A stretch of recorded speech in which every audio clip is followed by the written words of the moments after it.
أعوذ بالله من الشيطان الرجيم بسم الله الرحمن الرحيم قل أعوذ برب الفلق من شر ما خلق ومن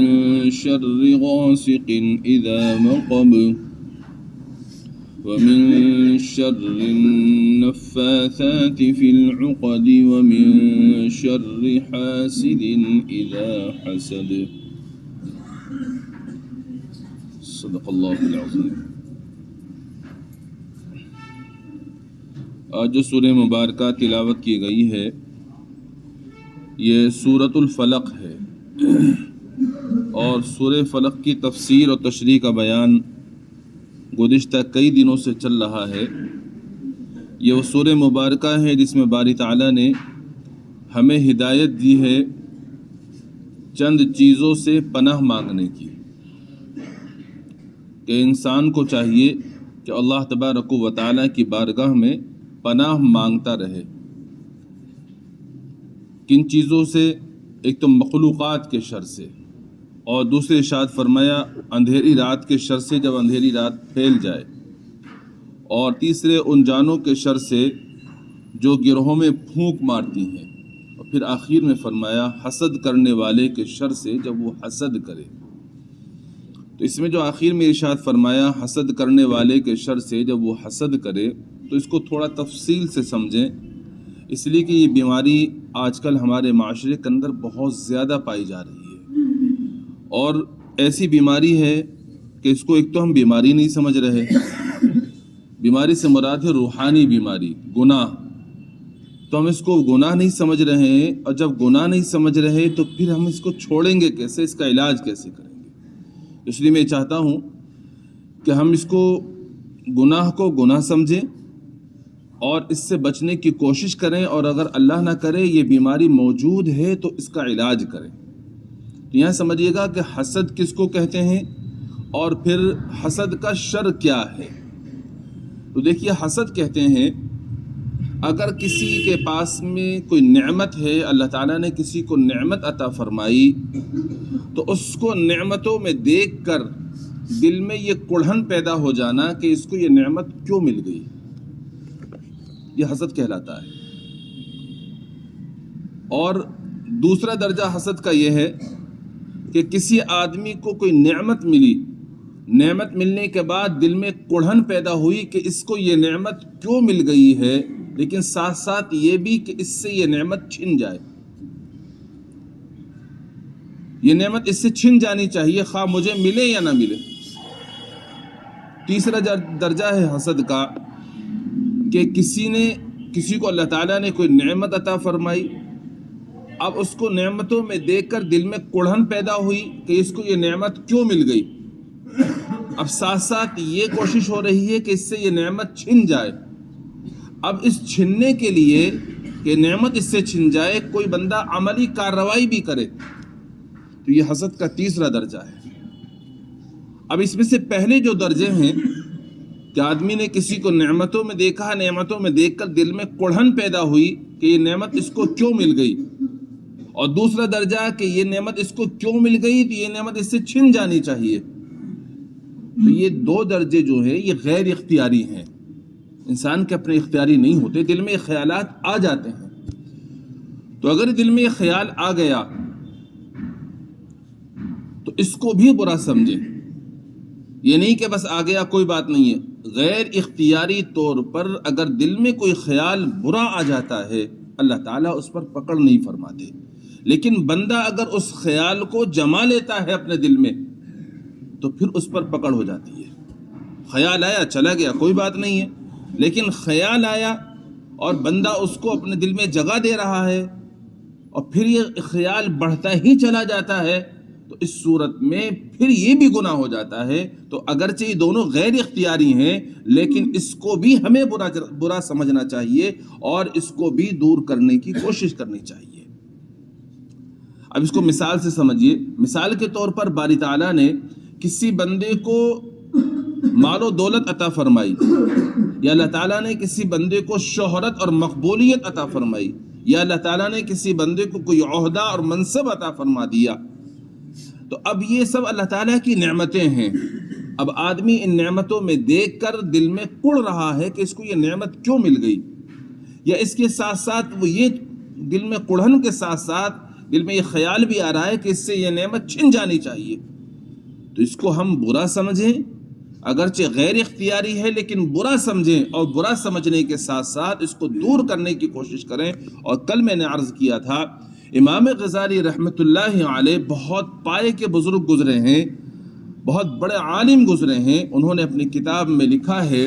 کہ اگر کسی کے اندر یہ بیماری آ جائے تو اس کا علاج یہ ہے کہ پہلے تو اس کو برا سمجھے، برا سمجھنے کے ساتھ ساتھ اس پر باری تعالیٰ کی بارگاہ میں استغفار کرے، کیونکہ گناہ اگر کوئی بندہ کسی عمل کو گناہ سمجھ رہا ہے تو اس گناہ کو چھوڑنے کے لیے اس پر استغفار کرنا ضروری ہے، برا سمجھنا، اس پر استغفار کرنا۔ اور دوسرا کام یہ ہے، دوسرا علاج اس کا یہ ہے کہ جس بندے کے تعلق سے دل میں خیال آ رہا ہے اس بندے کی لوگوں کے درمیان میں تعریف کرے کہ بڑا اچھا آدمی ہے، دیکھو اللہ تعالیٰ نے کیسے عہدوں سے منصبوں سے نوازا ہے، کیسے اللہ تعالیٰ نے اس کو عزت دی ہے۔ بھئی عزت و ذلت دینا تو اللہ تعالیٰ کا کام ہے، اللہ کا فضل ہے، اللہ نے اس کو عزتوں سے نوازا ہے، تو یہ دعائیں کرے اللہ تعالیٰ کی بارگاہ میں، یعنی لوگوں میں تعریف کرے۔ اور تیسرا عمل یہ ہے کہ اللہ تبارک و تعالیٰ کی بارگاہ میں اس بندے کے لیے دعا بھی کرے کہ اللہ آپ نے جو اس کو مال و دولت عطا فرمایا ہے، اس کے مال و دولت میں مزید برکت عطا فرما دیجئے، ترقی عطا فرما دیجئے، یا اس کو عہدہ اور منصب مل گیا ہے تو اس کے تعلق سے دعا کرے کہ باری تعالیٰ اس کے عہدے میں منصب میں مزید ترقی عطا فرما دیجئے۔ شہرت عزت مل گئی ہے تو اس کے بارے میں اللہ تعالیٰ کی بارگاہ میں دعا کرے کہ یہ دعا کرنا، لوگوں میں تعریف کرنا دل پر بڑا گراں گزرے گا کہ دل میں تو یہ خیال آ رہا تھا کہ اس کو یہ نعمت کیوں مل گئی، اس سے چھن جائے، اب علاج کے طور پر بتایا جا رہا ہے کہ اس کے لیے اللہ کی بارگاہ میں دعا کرو اور اس کو گناہ سمجھو، پھر لوگوں میں اس کی تعریف کرو۔ بڑا دشوار ہوگا دل کے اوپر یہ کام کرنا، لیکن علاج اس کا یہی ہے، کوئی کرے گا تو اس بیماری سے اللہ تعالیٰ حفاظت فرما لیں گے۔ اور تیسرا تو درجہ ہے حسد کا، وہ انتہائی خطرناک درجہ ہے کہ آدمی کے دل میں کسی کو نعمتوں میں دیکھ کر کڑھن پیدا ہوئی کہ اس کو یہ نعمت کیوں مل گئی، پھر اس کو یہ تمنا کر رہا ہے کہ اس سے یہ نعمت چھن جائے، تو غیر اختیاری تھا، اگرچہ برا ہے۔ اور لیکن تیسرا درجہ اب یہ ہو گیا کہ وہ عملی کارروائی بھی کر رہا ہے اس کے خلاف، اور یہ انتہائی خطرناک چیز ہے عملی کارروائی کرنا۔ کہ اس میں کیا ہوتا ہے کہ اس میں آدمی جس بندے سے حسد کر رہا ہے لوگوں میں اس کی برائی کرتا ہے، غیبتیں کرتا ہے، چغلیاں کھاتا ہے، اور اس کے لیے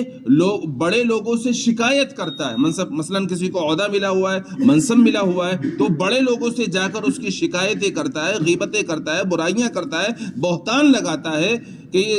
اور یہ تمنا اس کی ہوتی ہے کہ کسی طرح سے یہ منصب اس سے چھن جائے۔ اور بعض مرتبہ یہ حسد، اللہ معاف فرمائے، اتنا آگے بڑھ جاتا ہے کہ اب آدمی اس حسد کی وجہ سے جو عملی کارروائی کر رہا ہے اس میں وہ جادو ٹونے کرنے لگ جاتا ہے، جادو کے ذریعے سے، تعویذوں کے ذریعے سے اس کو نقصان پہنچانے کی کوششیں کرتا ہے۔ تو یاد رکھیے گا یہ انتہائی خطرناک ترین درجہ ہے حسد کا۔ حضرت نبی کریم صلی اللہ تعالی علیہ وآلہ وسلم کے ساتھ میں یہی ہوا ہے کہ میں نے شروع میں عرض کیا تھا کہ جو یہودی لوگ تھے وہ آپ علیہ السلام کو نبی برحق ماننے کے باوجود، آپ کی آمد سے پہلے آپ کا انتظار کرنے کے باوجود، جب آپ علیہ السلام تشریف لے آئے آپ پر ایمان لے کر نہیں آئے۔ کیوں؟ ان کو حسد ہو گیا کہ یہ بنی اسماعیل میں سے کیوں آئے ہیں، بنی اسرائیل میں سے، ہمارے خاندان میں سے کیوں نہیں آئے۔ تو اس حسد کی وجہ سے پہلے دل میں کڑھن ہوئی، اس کے بعد میں انہوں نے عملی کارروائیاں شروع کی کہ کبھی آپ پر پتھر پھینکا جا رہا ہے، اور کبھی آپ کے کھانے میں زہر ملایا جا رہا ہے، اور کبھی آپ علیہ السلام پر جادو کرنے کی کوششیں کی جا رہی ہیں۔ یہ سب عملی کارروائیاں ہیں۔ تو اللہ تبارک و تعالیٰ نے اسی ضمن میں یہ سورہ مبارکہ نازل فرمائی تھی، لہذا اس کو سمجھیں کہ یہ انتہائی برا درجہ ہے حسد کا، اور یہ ایسا برا درجہ ہے کہ جو بندہ اس درجے کو پہنچ جاتا ہے حسد کے، تو سمجھ لیجئے گا اب وہ اللہ تعالیٰ کی بارگاہ میں اس گناہ کی معافی بھی مانگے گا، تب بھی یہ گناہ معاف نہیں ہوگا۔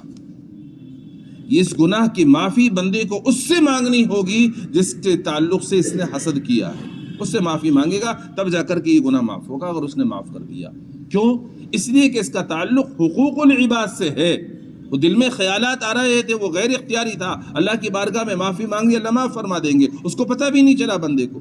لیکن یہ جو دل میں اس کے خلاف کارروائی کا جذبہ پیدا ہو گیا، اور اس کے خلاف کارروائیاں ہو رہی ہیں، غیبتیں ہو رہی ہیں، چغلیاں ہو رہی ہیں، اور اس کے ساتھ ساتھ شکایتیں لوگوں سے کی جا رہی ہیں، بہتان لگائے جا رہے ہیں، طرح طرح کے ہتھ کنڈے اپنائے جاتے ہیں، تو یہ سمجھ لیجئے گا یہ ایسا گناہ ہے جس کا تعلق حقوق العباد سے ہے۔ یہ اللہ تعالیٰ سے معافی مانگنے سے بھی گناہ معاف نہیں ہوگا، بلکہ اس بندے سے معافی مانگنی پڑے گی جس کے تعلق سے حسد کیا ہے۔ اگر وہ معاف کرے گا تب جا کر کے گناہ معاف ہوگا، ورنہ یہ گناہ معاف نہیں ہوگا۔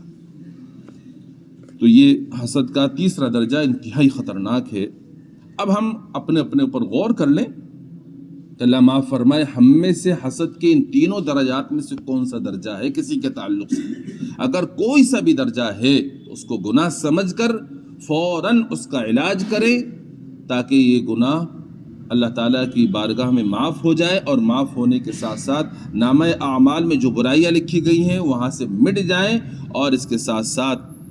جو بندہ کسی سے حسد کرتا ہے تو وہ حسد کا جس سے کر رہا ہے اس کو تو کیا نقصان پہنچائے گا، خود اپنا نقصان کر رہا ہوتا ہے، کہ حسد کرنے والا حسد کی آگ میں خود جل رہا ہوتا ہے۔ فارسی کے شعر میں لکھا ہوا ہے، اس کا ترجمہ ہے، حسد کرنے والے تو مر جا، اس لیے کہ تو حسد کی آگ میں خود جل رہا ہے۔ اس کا کیا کر رہا ہے؟ خود جل رہا ہے، اس کو نعمتوں میں دیکھ کر کے خود اندر کوڑ رہا ہے، راتوں کی نیندیں غائب ہیں، اس کے خلاف کارروائی کرنے کی فکرات میں لگا ہوا ہے، تو اپنا نقصان کر رہا ہے۔ تو اس لیے اس نقصان سے بھی بچاؤ ہو جائے گا جب بندہ اس کا علاج کر لے گا۔ تو اب اسی ساتھ ساتھ وہ جو رشک کے بارے میں نے کل عرض کیا تھا کہ ایک ہوتا ہے رشک، اللہ تعالیٰ نے کسی بندے کو کوئی نعمت عطا فرمائی، اس کو نعمتوں میں دیکھ کر دل میں یہ تمنا ہو رہی ہے، دل میں خیال آ رہا ہے کہ یہ جو نعمت اس کو ملی ہے باری تعالیٰ مجھے بھی عطا فرما دے، یہ رشک کہلاتا ہے۔ یہ بری چیز نہیں ہے، یہ جائز ہے، لیکن اس میں بھی اس کا خیال رہے کہ اگر کسی نے کوئی گناہ کا کام کیا ہے اور گناہ کے ذریعے سے وہ کوئی نعمت اس کو حاصل ہوئی ہے، تو پھر اس میں یہ تمنا کرنا بھی جائز نہیں ہوتا کہ یہ نعمت مجھے مل جائے۔ مثال کے طور پر فسق و فجور کے ذریعے سے، حرام کاروبار کے ذریعے سے کسی کو مال و دولت ملی ہے، یا کسی نے کوئی عہدہ حاصل کیا ہے رشوت کے ذریعے سے، کوئی منصب ملا ہے کسی کو، تو اب اگر ہم یہ تمنا کرنے لگ جائیں کہ جیسی دولت اس کو ملی مجھے بھی مل جائے، جیسا کہ عہدہ اس کو ملا مجھے بھی مل جائے، تو اب کیونکہ یہ گناہ کے ذریعے سے اس کو حاصل ہوا ہے، تو اب اس طرح کا رش کرنا، اس طرح کی تمنا کرنا بھی جائز نہیں ہے۔ اس سے بھی اپنے آپ کو بچانا چاہیے، بڑی خطرناک بات ہو جائے گی ورنہ۔ اور اس میں جو لفظ آیا ہے کہ اللہ حسد کرنے والے کے شر سے ہمیں بچا لیجیے، تو حسد کرنے والے کا شر کیا ہے؟ حسد کرنے والے کا شر یہی ہے کہ حسد کرنے والا اس بندے کے خلاف کوئی عملی کارروائی کرے، مثلا غیبتیں کرے، اس کے بارے میں برائیاں کرتا پھرے، بہتان لگائے، یا جادو ٹونے کے ذریعے سے اس کو نقصان پہنچانے کی کوشش کرے، تو یہی حسد کرنے والے کا شر ہے۔ تو ہمیں تو پتہ نہیں ہے، اس لیے ہمیں باری تعالیٰ کی بارگاہ میں اس کی دعا کرنی چاہیے، اللہ تعالیٰ کی پناہ مانگنی چاہیے، یا اللہ میں آپ کی پناہ مانگتا ہوں، میں آپ کی پناہ میں آنا چاہتا ہوں، آپ مجھے اپنی پناہ میں لے لیجئے۔ کس چیز سے؟ حسد کرنے والے کے شر سے، جب وہ حسد کرے۔ پہلے ہی اللہ نے ہدایت کر دیے کہ ہمیں اس طرح سے باری تعالیٰ کی بارگاہ میں دعا کرنی چاہیے۔ تو یہ حسد کے تعلق سے تفصیل کے ساتھ میں نے آپ کے سامنے عرض کر دیا ہے۔ اب ہر آدمی اپنے اوپر غور کر لے، خدا نخواستہ اگر کسی بھی درجے کا حسد ہمارے اندر پایا جا رہا ہے، فوراً ہم اس کی اصلاح کریں، اللہ کی بارگاہ میں دعا کریں، تو انشاءاللہ اللہ تعالیٰ کی ذات سے امید ہے کہ اللہ تعالیٰ اپنے فضل سے گناہوں کو معاف فرما دیں گے۔ اور دوسرے یہ کہ اس سورہ مبارکہ کے اندر جو اللہ تعالیٰ نے جن چیزوں سے پناہ مانگنے کا حکم دیا ہے، ہمیں چاہیے کہ ہم اس سورہ مبارکہ کی تلاوت کرتے رہا کریں، اس کو پڑھتے رہا کریں، اس لیے کہ اگر ہم اس کو پڑھیں گے، اللہ تعالیٰ سے دعا کریں گے، تو اللہ تبارک و تعالیٰ تمام مخلوقات کے شر سے اپنے فضل سے حفاظت فرما لیں گے۔ اللہ تعالیٰ سے دعا ہے اپنا فضل فرما کر عمل کی توفیق مرحمت فرمائے، اور جتنی بھی روحانی بیماریاں ہیں، ہم مسلمان ان برائیوں کے اندر مبتلا ہیں، باری تعالیٰ اپنے فضل سے ان روحانی بیماریوں کا ہمیں علاج کرنے کی توفیق مرحمت فرما دے، اور ہماری روحانی اور جسمانی ہر طرح کی بیماریوں کو دور فرما دے، اور اپنے فضل سے ہمیں پاک دامنی کی اور نیک بندوں کی طرح زندگی گزارنے کی توفیق مرحمت فرمائے۔ سبحان اللہ بحمدہ، سبحانک اللہم بحمدک، ونشہد ان لا الہ الا انت، نستغفرک ونتوب الیک۔ سبحان ربک رب العزة عما یصفون، وسلام علی المرسلین، والحمد للہ رب العالمین۔